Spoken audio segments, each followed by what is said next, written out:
In this section, we will primarily consider functions with two independent variables. We will discuss how to calculate their domains, we will look at their graphs, and we will calculate level curves. Previously in algebra, we've considered functions of the form y equals f of x. So here x is an independent value, and we take that specific x value, input it into the function f, and we get a corresponding y value on the graph of f. So x is independent, but y depends strictly upon the x value that we input. The domain is the set of all possible input values in the real number line for which the function is defined. So basically, it is all of the x values that we can put into the function and get a real number back. The graph of f of x has to pass the vertical line test, which just means that every line parallel to the y-axis must intersect the graph at most one time.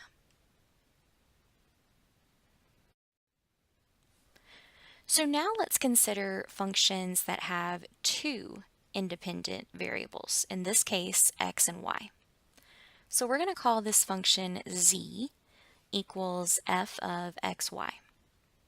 So z assigns to every ordered pair xy in R2 a unique real number in a subset of the real number line.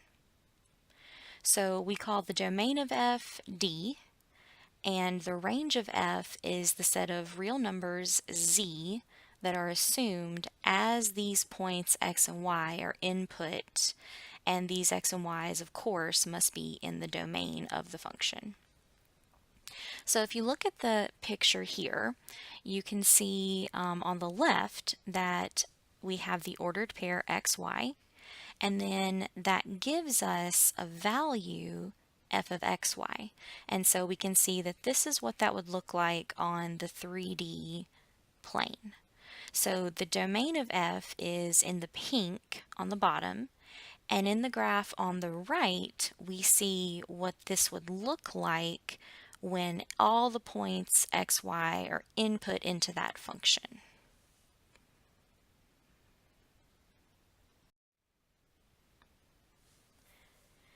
Now, the graph of f of xy must also pass the vertical line test, but because we are in 3D, instead of having to be parallel to the y-axis, now we say that every line parallel to the z-axis must intersect the graph at most once. So you can see below, we have on the left an ellipsoid, and this does not pass the vertical line test because if we draw a vertical line parallel to the z-axis, we're going to intersect the graph of that function more than one time.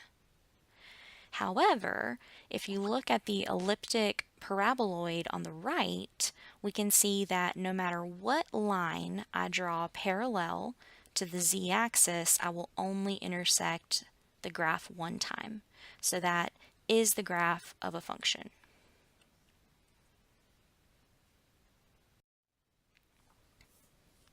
So now we're going to talk about how to find the domain of these functions of two variables. So first, if we have a polynomial, then the domain is going to be R2. So remember, a polynomial is just going to be a set of terms involving coefficients and variables where the powers or exponents on the variables are either 0 or positive whole numbers. So there will be no fraction exponents and no negative exponents. Roots are divided into two categories. So if we have an even root, then we have to be very careful because we can't take the even root of a negative number and still get a real number. For example, the square root of -1 is the imaginary number I. So because we want real numbers, we need the inside of the even root to be greater than or equal to 0. So that is how we're going to find d if we have a square root or a fourth root or a 10th root. However, if the index on the root is odd, say the cubed root or the fifth root, then I can actually take the odd root of a positive number, a negative number, or 0, or in this case, the ordered pairs x's and y's, so my domain is R2. So any x and any y can be plugged in there. For exponential functions like e to a power or 2 to a power, things like that, the domain is R2. With logarithms, to find the domain, we have to make sure that the argument, what we're taking the log of, is positive. So we're going to set the inside of the log greater than 0, and solving that is going to give us the domain, the set that we can actually input into the function. Another case we may see is rationals. So remember, a rational is just basically a fraction with a polynomial in the numerator and the denominator. So remember that you can never divide by 0. So anything that makes the denominator 0 will make my function undefined. And so anything that makes the denominator 0 has to be excluded from the domain. The primary trig functions that we'll see in this section are sine and cosine, and for these, the domain is R2.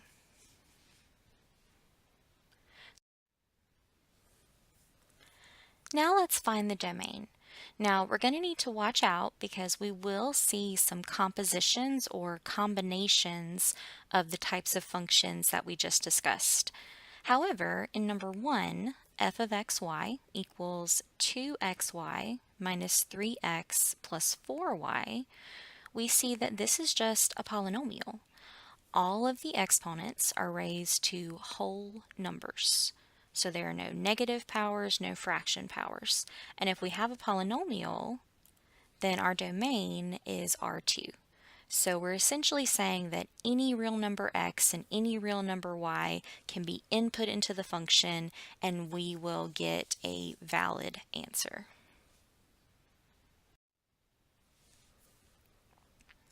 Number 2, f of xy equals the square root of 25 minus x squared minus y squared.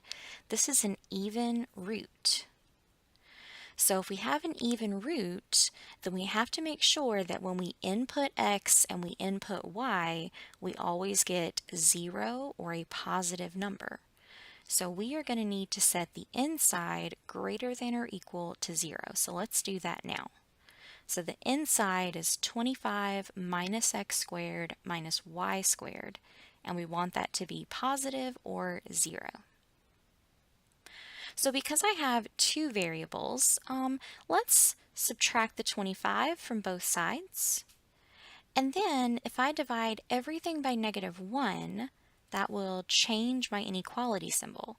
So this is now x squared plus y squared less than or equal to 25. So we're going to write our domain in set builder notation. So we're going to use the curly braces to indicate the set. And we have the ordered pair x, y. The colon means such that. So we have xy such that x squared plus y squared is less than or equal to 25.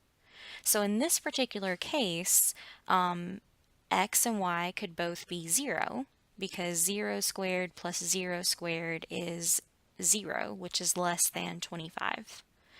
But we couldn't have the ordered pair x equals 6 and y equals 0 because 6 squared plus 0 squared is 36, which is bigger than 25.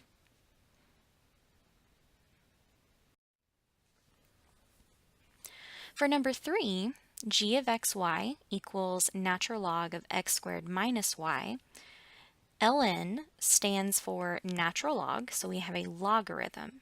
And anytime we have a logarithm, the domain states that we always have to have a positive value as the argument or the inside. So we're going to set the inside greater than 0. So that gives me x squared minus y is greater than 0. And now I could use that in my set notation, or I could isolate one of the variables. Since I have a 0 on one side, I could get a nice relationship that x squared is greater than y. So in my set notation, I've got my curly braces to symbolize this as a set. So the ordered pair xy such that y is less than x squared. So that is my domain.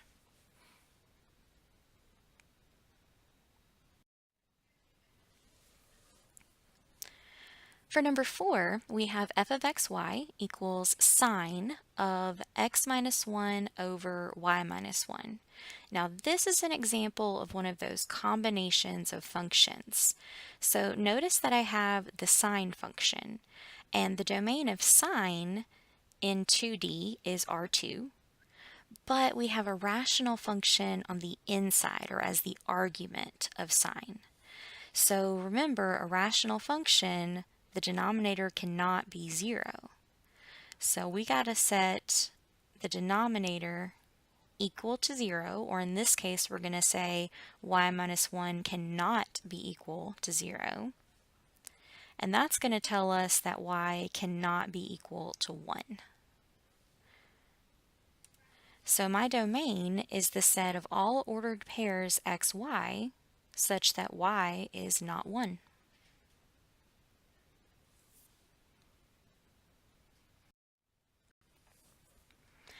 Our next example is also a combination of functions. We see that g of xy equals the square root of xy divided by x squared plus y squared. So we have an even root composed with a rational function. So we have to take care of both of these individually. So the even root, we know that we need to set the inside greater than or equal to 0. So that's going to be my first step there. So xy over x squared plus y squared greater than or equal to 0. Now looking at this, the only way that this will ever actually be equal to 0 is if the numerator is equal to 0, because the denominator can never be 0. We can never divide by 0. So this tells me that xy has to be greater than or equal to 0. I also notice that in the denominator I've got a x squared, so that's going to be a positive number, plus a y squared, so a positive number. So no matter what numbers I put into the denominator, I would either get 0 or I would get a positive, and so that would be in keeping with the greater than 0. So xy greater than 0 is my conclusion to make sure that the inside is positive or 0. For the rational, I need the denominator to not be 0. So I'm going to set x squared plus y squared, say that it's not equal to 0. Well, that gives me that x squared is not equal to negative y squared. And that kind of doesn't make a whole lot of sense in a way, because since x squared and y squared are both positive, the only way that x squared would equal negative y squared is if both of them were 0, because x squared gives us a positive number and y squared gives us a positive number. So you're never going to have a positive number equals a negative number. So in order for this to work, or to, in this case, fail, they would both have to be 0. So in my set notation, I've got the set of all ordered pairs xy such that xy is greater than or equal to 0, and the ordered pair xy is not 0, 0.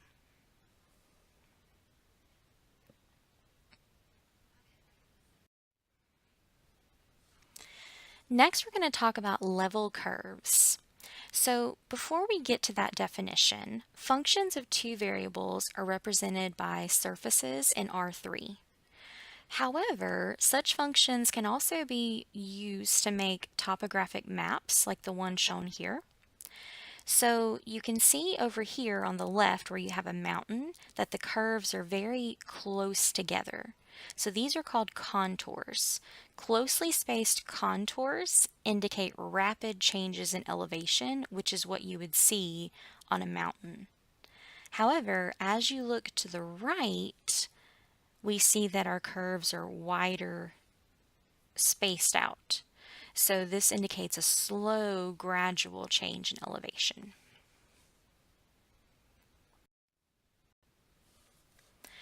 Now, I want you to consider a surface defined by the function z equals f of xy.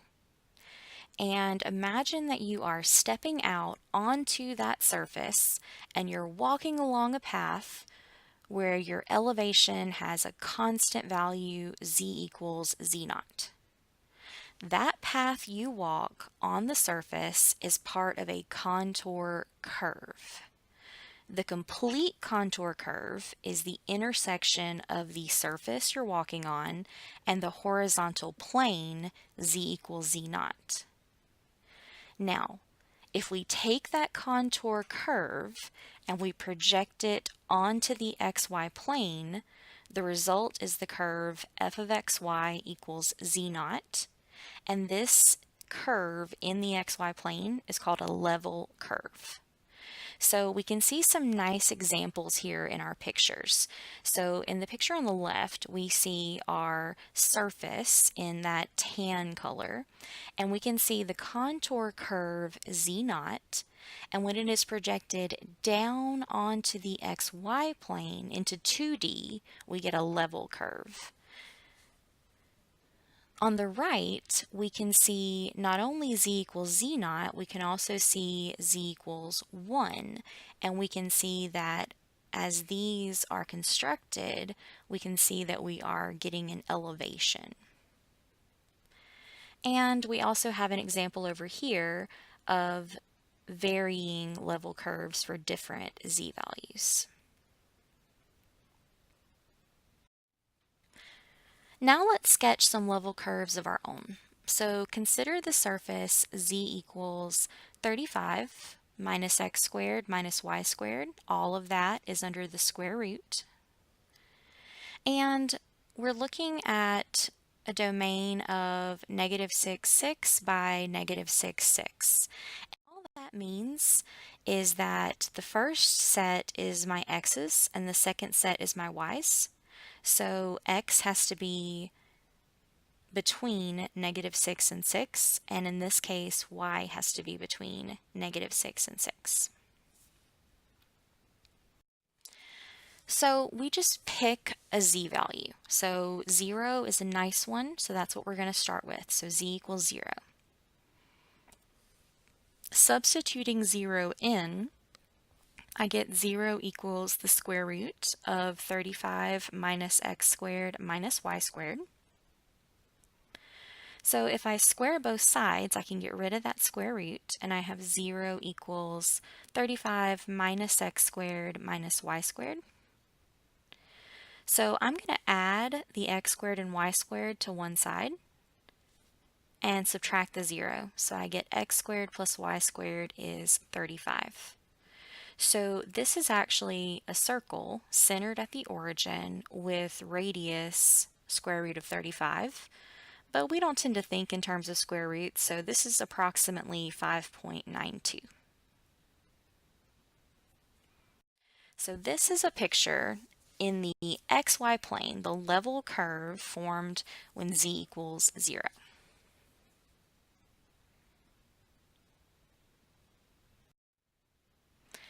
So let's get another one. Let's say that z is 1. So I substitute 1 in for z. So I have 1 equals the square root of 35 minus x squared minus y squared. I square both sides to get rid of the radical. So 1 squared equals 35 minus x squared minus y squared. And now I'm going to add the x squared and y squared to one side, and then I'm going to combine my numbers on the other. So I have x squared plus y squared, and then 35 minus 1 gave me 34. So this is a circle centered at the origin with radius root 34, which is approximately 5.83.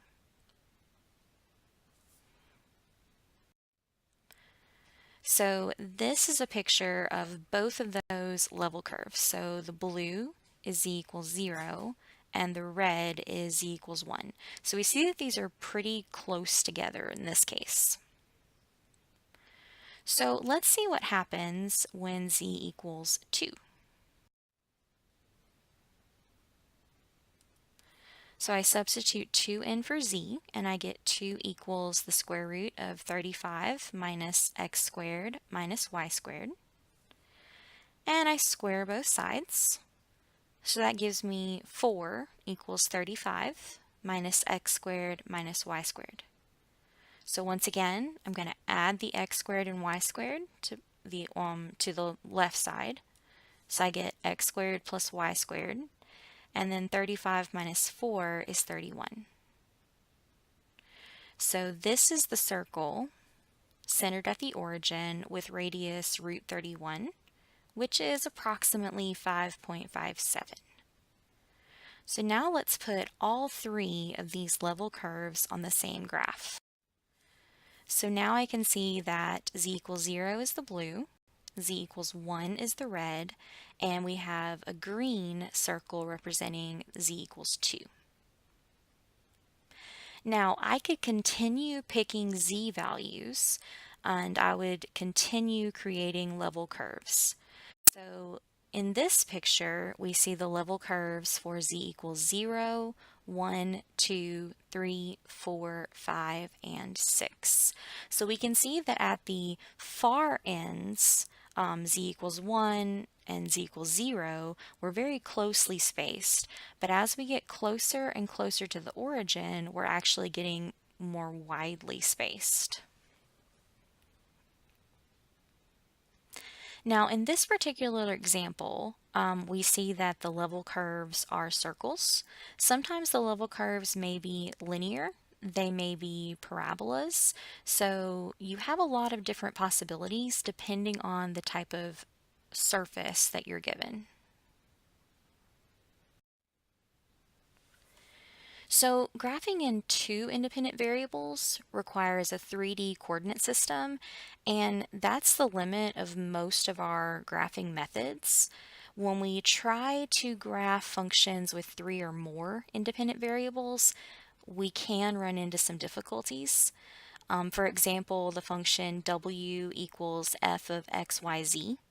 So here there are 3 independent variables, x, y, and z, and the graph of this function is 4-dimensional.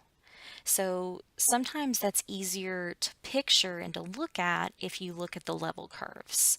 So the idea of level curves can be extended here to become level surfaces, and that is what's shown in the example we see in the picture on the right. So this is the level surfaces of w equals the square root of z minus x squared minus 2y squared.